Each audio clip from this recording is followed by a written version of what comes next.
Vamos a orar, pedimos la bendición del Señor y arrancamos. Gracias, bendito Señor, porque nos permites reunirnos hoy en día. Gracias, Señor, porque nos permites disfrutar de este local, Señor, de tal manera que es más cercano para la gran mayoría y podemos entonces tener un tiempo de comunión entre nosotros, de oración y también de escuchar tu palabra. Te pedimos tu bendición en el nombre de Jesús. Amén. A manera de brevísimo resumen, recordemos que en el libro de Proverbios estamos comprendiendo la sabiduría divina. La sabiduría divina que es bastante práctica. Capítulos 1 al 9 se nos enseñó poéticamente los beneficios de tener la sabiduría. Salomón nos dijo que adquirir la sabiduría divina es como para el hombre conseguir una buena mujer. ¿Qué es la sabiduría divina? Como un hombre cuando consigue una buena mujer, no le da pérdida. Es alguien que realmente satisface todos aquellos requerimientos, deseos o anhelos que pueda tener un hombre, en todo sentido.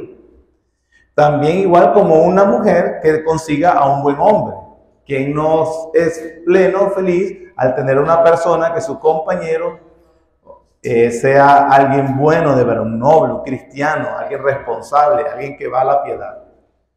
Y al mismo tiempo la necedad es comparado a una mala mujer, una mujer que da frustración, dolor, preocupación, pérdida, o un mal hombre. Tener un mal hombre es la experiencia de muchos con la mala mujer, como de muchas hermanas con malos hombres, es que definitivamente un hombre que lo que da es tristeza, amargura, frustración. Bueno, tal cual dice Salomón que es tener la sabiduría divina o vivir en necedad en esta vida.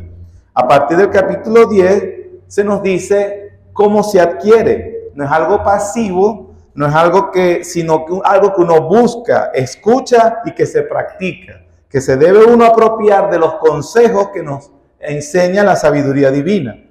Y esos principios, aunque profundos e importantes, son resumidos en sentencias cortas para la facilitación de la memorización. Para que entonces, si nuestra alma se apropia de ellos, hermanos, lo que nos dice Salomón es que vamos a encontrar como si hubiésemos encontrado la llave de un cofre de tesoros de la gracia de Dios que le dispone Dios a sus hijos en Cristo Jesús. ¿Quién quiere tener esa llave? Todos, ¿verdad? Entonces, así igual continuamos, ha sido así desde el capítulo 10 y continuamos hoy con el capítulo 17, que como ya se han dado cuenta, habla cada capítulo de varios temas. Vamos a abordar, por ejemplo, el primer tema aquí, con respecto a la paz y la tranquilidad. La ganancia de la paz y la tranquilidad. Eso lo enseñan los versículos 1, 14, 19 y 20. Vamos a leerlo. 1. Mejor es un bocado seco y en paz que casa de contiendas llena de provisiones. Versículo 14. El que comienza la discordia es como quien suelta las aguas. Deja pues la contienda antes que se enrede. Versículo 19. El que ama la disputa, ama la transgresión. Y el que abre demasiado la puerta, busca su ruina. Y versículo 20. El perverso de corazón nunca hallará el bien. Y el que revuelve con su lengua caerá en el mal. ¿Qué principio nos enseña la sabiduría divina en estos versículos que leímos? Que la paz y la tranquilidad son dos tesoros, son dos perlas en la vida de alguien que lo enriquece aún más que las posesiones materiales que uno pueda conseguir. La paz alegra el alma. La paz y la tranquilidad da estabilidad mental. La paz y la tranquilidad dan estabilidad emocional.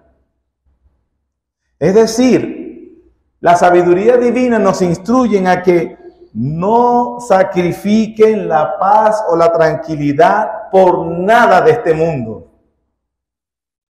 En otra porción dice, compra la verdad y no la vendas. No la sacrifiques por nada material, no la sacrifiques por prestigio, por dinero, porque las personas que han hecho eso, los hombres y las mujeres que han hecho esa transacción, donde cambian la paz y la tranquilidad por alguna de esas otras cosas que ofrece el mundo, se arrepienten toda la vida de eso. Hermanos, con cuánta frecuencia hombres y mujeres cristianos han arruinado toda su vida al unirse con alguien incrédulo porque ofrecía muchas cosas.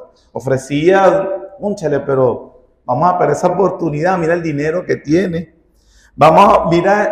Es conveniente para la familia, es conveniente para mí. Pastor, pero si tú la vieras a esa mujer, es despampanante, pero era una incrédula. O sea, ofrecía muchas cosas, excepto que paz y tranquilidad. Y hermanos, mire, eso es como intentar darle una pedrada al suelo, que usted sabe que no va a fallar, va a sufrir. Va a sufrir. Por eso el versículo 1 dice, por ejemplo, en este caso, mejor es un bocado seco y en paz que casa de contienda llena de provisiones. Esa frase llena de provisiones, los comentaristas van a decirle que literalmente está escrito, lo que está escrito es sacrificios de discordia. Tal vez haciendo un contraste con la ofrenda de paz que se habla en Deuteronomio 27:7. La ofrenda de paz en el Antiguo Testamento se ofrecía era una ofrenda voluntaria y se ofrecía como agradecimiento, como un sentido de agradecer a Dios por las bendiciones.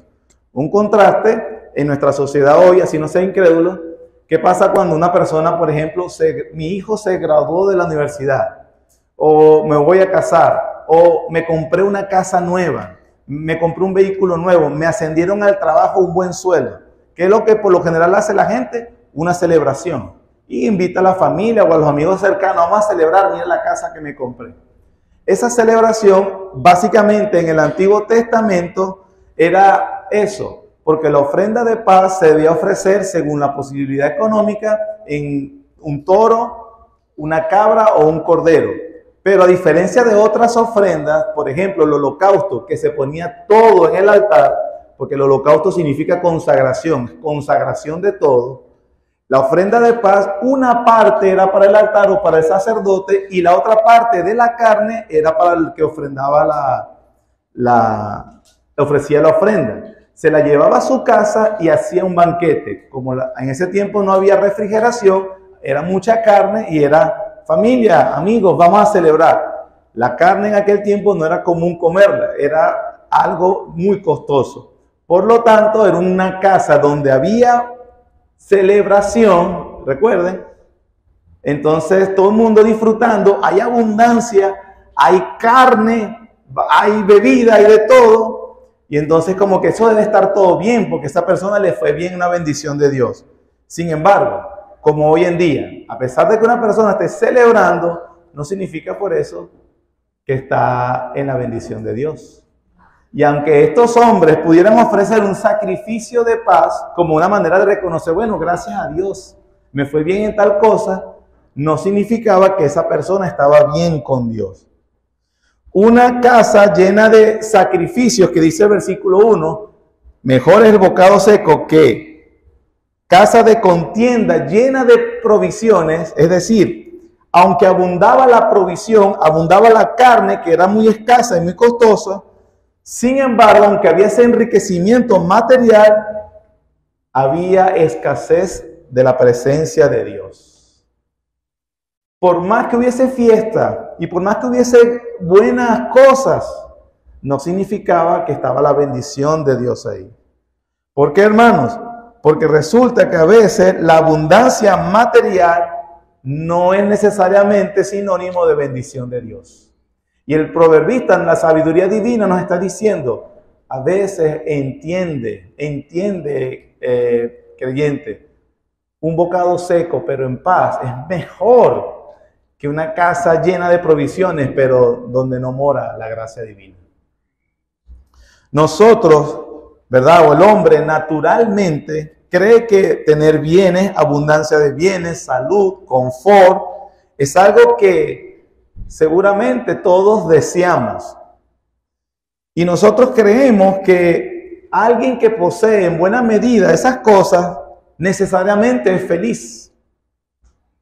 Lo que a veces nos termina convenciendo que para ser felices en esta vida va a depender de las cosas materiales o económicas que obtengamos.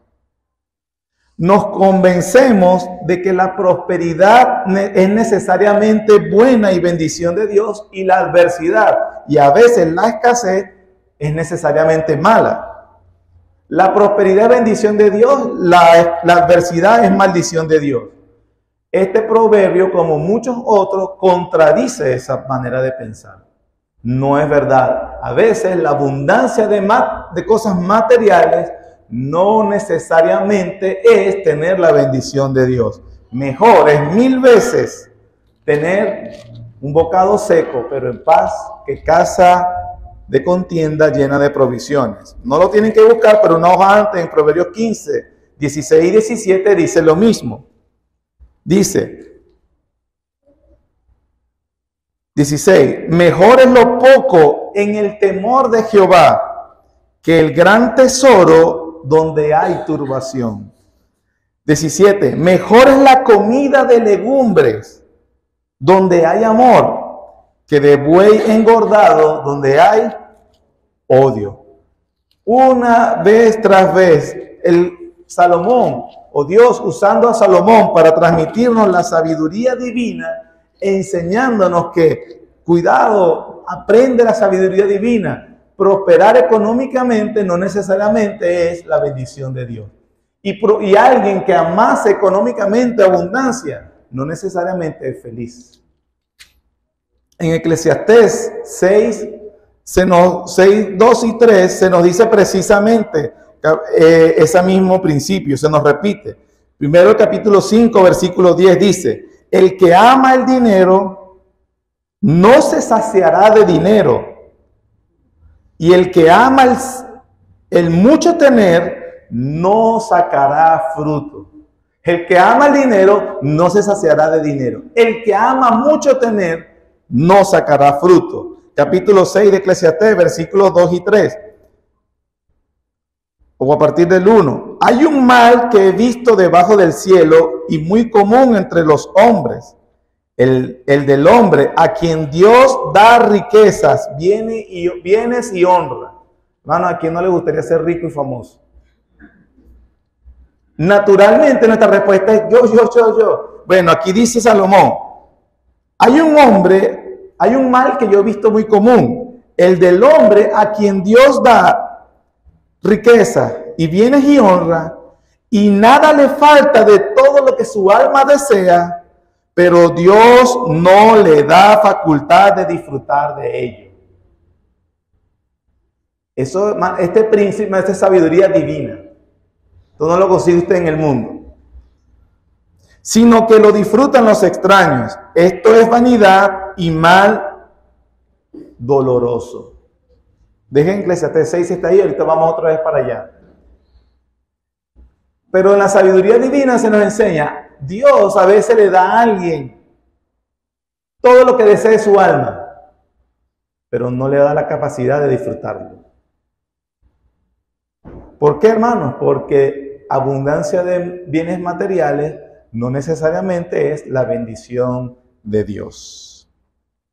3 razones o argumentos de por qué nuestra paz y tranquilidad, si va a descansar en los bienes de este mundo, vamos a terminar en frustración. 3 razones. La primera, porque los bienes que adquirimos en este mundo no traen consigo la capacidad para disfrutarlo. Alguien dijo así como que es como cuando usted compra un juguete y cuando lo abre su hijo desesperado, resulta que no trae las pilas. Y es lo que acabamos de leer en Eclesiastés. Dios le da cosas, pero no le da la capacidad de disfrutarlo. La razón por la que no la disfrutan no sabemos, no se nos dice por qué. Lo cierto es que hay cosas de este mundo que Dios ha creado para el disfrute de los hombres. Eso sí es verdad. Sin embargo, la tranquilidad y la paz no vienen incluidas en esos bienes. Por más que los encontremos, los adquiramos, eso no va a darnos la paz y la tranquilidad que solo dan tener una buena relación con Dios. Ese es el punto. Segundo, el hombre que pierde de vista a Dios y hace un ídolo de los dones que Dios da, termina perdiendo a Dios e imposibilitado de disfrutar los dones que Dios le dio. En el mismo Eclesiastés 6, 3 al 6 dice: aunque el hombre engendrare 100 hijos y viviere muchos años y los días de su edad fueren numerosos, si su alma no se sació del bien y también careció de sepultura, yo digo que un abortivo es mejor que él. Salomón describió 3 cosas que era lo que más deseaba un judío de ese tiempo: tener hijos. ¿Se recuerdan de la mamá de Samuel, Ana? Su esposo era un hombre millonario. ¿Cómo sabemos que Elcana era millonario? Por los sacrificios que ofrecía. Ofrecía toro, que era lo que hacían los más ricos de la tierra. Pero Ana sufría y sufría mucho. ¿Por qué? Porque Penina tenía hijos y ella no. Los hombres, Abraham, millonario. Abraham era lo que es hoy un jeque. Pero cuando Dios le hablaba, sí, Señor, pero no tengo hijos. Abraham estaba triste porque lo más importante para un judío de ese tiempo, no lo evalúes como piensa el hombre de hoy. Hoy no se quieren, si tengo un perro estoy feliz. Así tan alejados los hombres de Dios. Pero tener un hijo era muy importante. Salomón dice en Eclesiastés, aunque un hombre tenga 100 hijos, hablando hiperbólicamente, ¿verdad? Aunque tuvieran 100 hijos. Después dice, viviere muchos años. ¿Qué es lo que le prometía el pacto mosaico a los judíos? Si obedeces te voy a dar larga vida en Canaán. Y aunque viviere muchos años, si su alma no se sació del bien, también careció de sepultura, yo digo que un hombre es mejor, que un abortivo, es mejor que él. Es mejor alguien que no nació que una persona que no encuentra la paz y la tranquilidad que solo Dios le da. Así de serio es la cosa, hermano. Por eso el proverbio, esos que leímos, nos enseñan: no sacrifiques la paz y la tranquilidad por nada del mundo. Porque nada en el mundo te va a dar la paz y la tranquilidad que solo Dios te da en Cristo Jesús. Y tercero, de por qué los bienes de este mundo o nuestra confianza en ellos nos va a terminar dejando frustrados. Porque nuestros deseos y apetitos nunca se pueden saciar de los bienes de este mundo, aun cuando puedan disfrutar de los bienes de ese mundo. La persona que vive solamente para satisfacer sus apetitos, cuando no los alcanza a satisfacer, vive frustrado. Y cuando sí logra satisfacerlo, se aburre y tiene que buscar otra cosa. Cuando usted solamente vive para alcanzar lo que me provoca. Ese es el punto de vista de la necedad encarnada. Ya que el cristiano no vive para eso, vive para la gloria de Dios. Su vida tiene sentido aún cuando sufre. ¿O no, hermano? Teóricamente hablando. Te dirá teóricamente, o tal vez tú no lo experimentas así, pero la Biblia sí lo enseña así. Aún cuando nosotros sufrimos, aún tiene propósito la vida. Ya que no se trata de nosotros, sino de la gloria de Dios. Y Dios asegura por su nombre, por su verdad, que todo redunda para la gloria de Él y para el beneficio de su pueblo. Entonces, aún cuando sufrimos, tiene propósito en Él, aunque nosotros no se lo consigamos. Entonces, pastor, me resigno a vivir en miseria y es pecado anhelar algo. No, hermano, no, obviamente no debes irte a los extremos. El llamado de Dios con esto que nos enseña acerca de la paz y la tranquilidad de de tener paz y tranquilidad en Cristo, no es que nos vamos a recluir en un monasterio sombrío y gris donde no tenemos disfrute de la vida. Tampoco no es hacer un voto de pobreza y nunca gozar de nada. Yo no disfruto de la vida porque eso está mal. Tampoco es eso.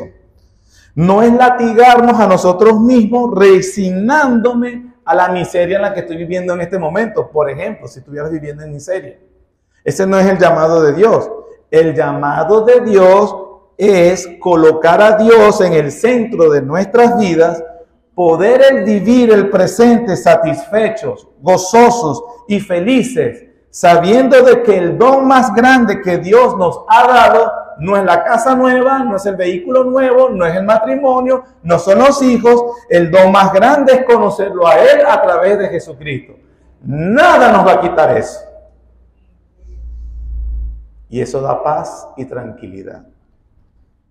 Como dice como se responde la primera pregunta del Catecismo de Heidelberg. ¿Cuál es la esperanza tuya en esta vida?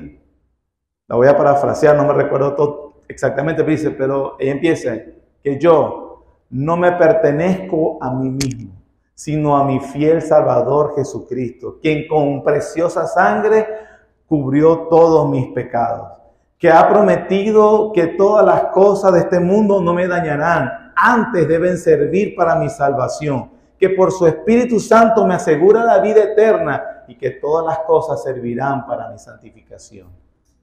En la vida y en la muerte le pertenezco a Dios. Ese es alguien que puede responder la vida con paz y tranquilidad. Pastor, yo estoy frustrado porque no tengo algunas cosas materiales. Mano, Dios nos está diciendo, la sabiduría divina nos está diciendo, no, hay gente que tiene mucho más de lo que tú deseas, igual no tiene paz ni tranquilidad. Solamente la paz y la tranquilidad la da Dios en Cristo Jesús. Y yo, cristiano, que no estás viviendo en paz, te estás alejando del Señor. Piensa de dónde has caído y vuelve a empezar. Porque definitivamente es que te estás alejando del Señor. La solución, hermanos, no es suprimir todo deseo, como los budistas, que si tú llegas al nirvana, entonces tú vas a estar bien. No, sino aprender a contentarnos con lo que tenemos en vez de andar llorando por lo que no tenemos.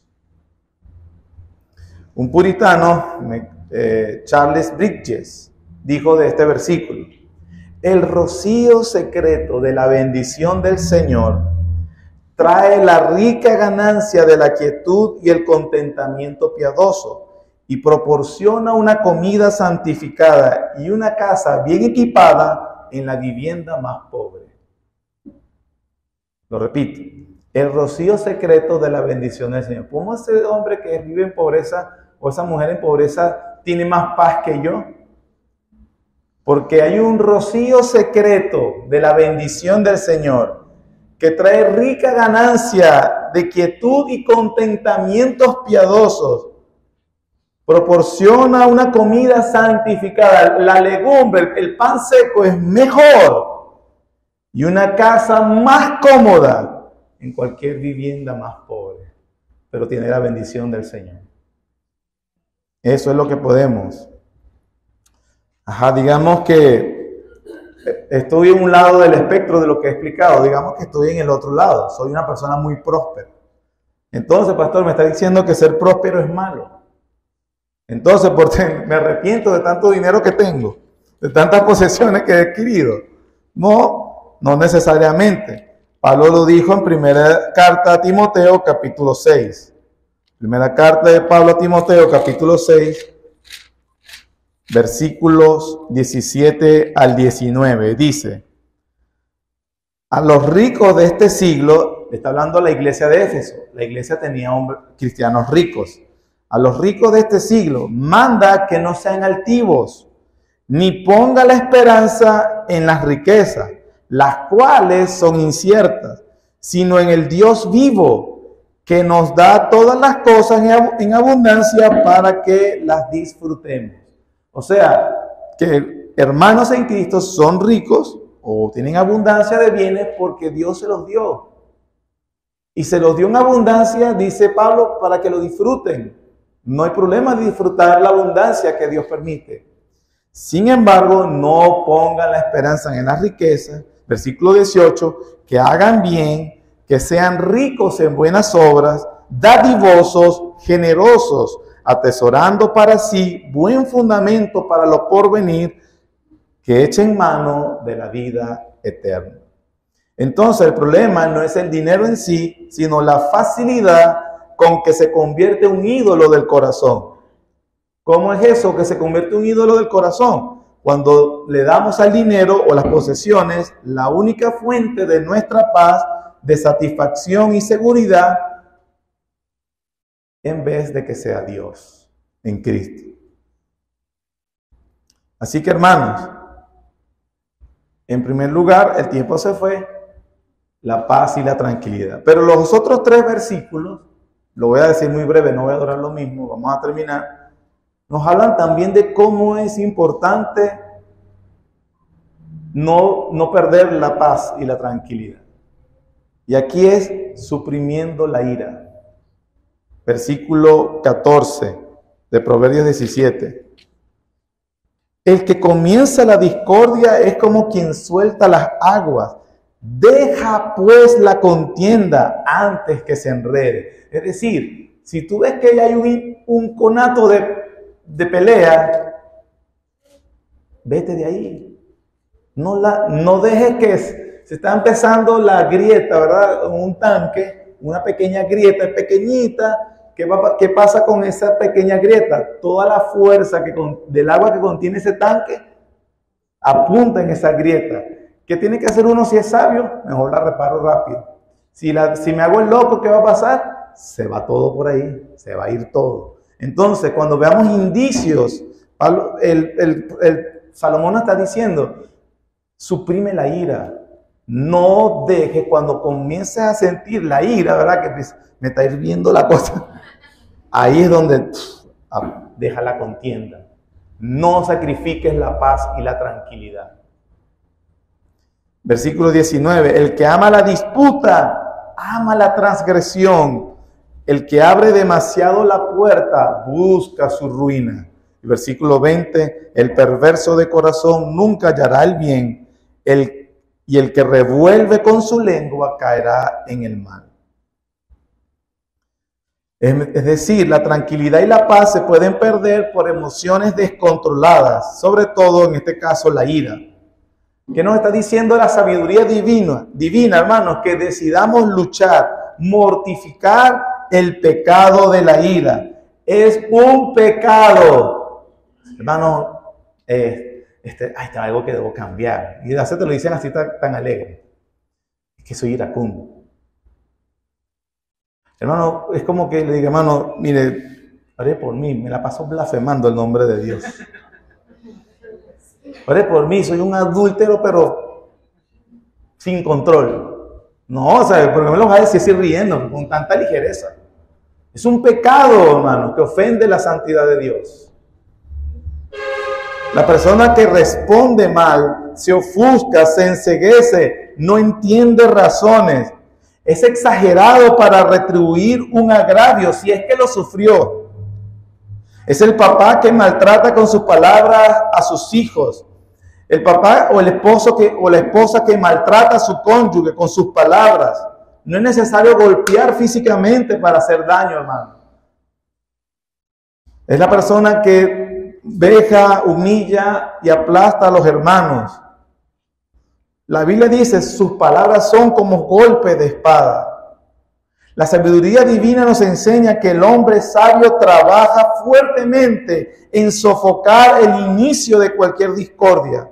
En el comienzo de una posible mala respuesta, él va a evitar entonces los graves desastres que no hace un reaccionario, sino que él se controla a sí mismo. No lo busque, Proverbios 16:32 dice, mejor, dice Dios, es mejor el que tarda en airarse que el fuerte, y el que se enseñorea de su espíritu que el que toma una ciudad. Es verdad que los hombres admiran y reconocen, hermanos, a los conquistadores de la historia, a los guerreros, a los tipos bravos. Hay películas, libros y es fascinante sobre los espartanos.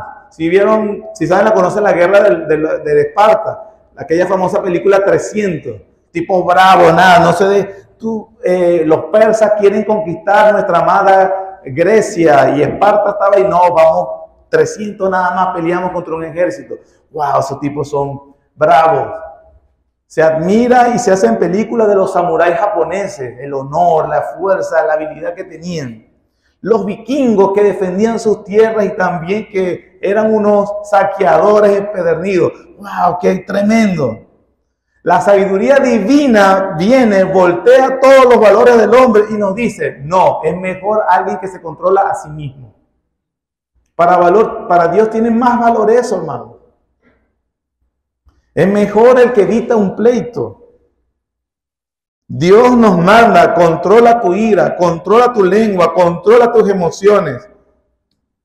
Porque si no lo haces, vas a provocar sufrimiento para los que te rodean y para ti mismo. Aparte de manchar el buen nombre de Cristo Jesús. Es decir, no se disfruta la paz y la tranquilidad. Entonces, hermanos, ¿de dónde se obtiene la verdadera paz y tranquilidad? Por ejemplo, en estos temas que nos hablan los proverbios. Evitándola, primero, reacomodando nuestros valores de que no es por falta de posesión material. Ahora, eso no significa, hermano, que estoy diciendo que estoy en una necesidad verdaderamente bastante sentida y yo no le voy a decir a mis hermanos, oren por mí o me ayudan. Ha sido fuerte estos últimos días o este tiempo, esta temporada. Debemos ser sensibles, orar, si podemos ayudar, ayudamos. Eso no tiene nada de... es una realidad que sabemos que todos pasamos. Pero el punto es que la paz y la tranquilidad no pueden ser sacrificadas por las cosas materiales. Porque si fuera por riqueza, bueno, entonces puedo hacer una trampa, puedo robar, vendo mi alma al diablo, qué sé yo.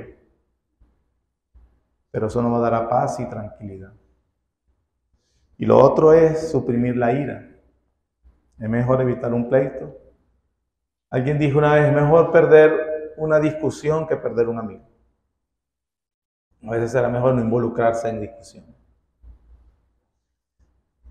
Al final de todo, hermanos, esa paz y tranquilidad solo la tienen aquellos que están en Cristo Jesús. Tú guardarás en perfecta paz aquel cuyo pensamiento en ti persevera, porque en ti ha confiado. Y la paz de Dios, que sobrepasa todo entendimiento, guardará vuestros corazones y vuestras mentes en Cristo Jesús. Hermanos, eso es un tesoro espiritual. Eso no está disponible para el mundo. Por más que veamos que parece feliz, hermano, todo lo que brilla no es oro. La verdadera paz y la verdadera tranquilidad son de aquellos que tienen a Jesucristo. Amén. Aquellos que han conocido a Dios. Esa es la vida eterna. Conocer a Dios y a Jesucristo, su Hijo, a quien has enviado. Conocer que todos mis pecados han sido perdonados. Y que definitivamente esto que esté pasando no es para detrimento ni pérdida de mi alma, más bien es para la santificación de mi vida. Ahora, tengo hermanos en la fe, hermanos, ayúdenme a que sea fortalecido. Es una situación difícil, ayúdenme. Hoy es oración, vamos a orar unos por otros. Amén. Gracias, Señor, por enseñarnos tu palabra. Perdónanos cuando seguimos con los valores de este mundo, Señor. Perdónanos. Pero gracias porque en tu misericordia nos instruyes. Ayúdanos a que nuestra alma abrace la sabiduría divina, Señor, lo que hemos aprendido el día de hoy. Que se selle en nuestro espíritu, en nuestra alma, Señor. Y seamos fortalecidos en tu gracia. En el nombre de Jesús. Amén.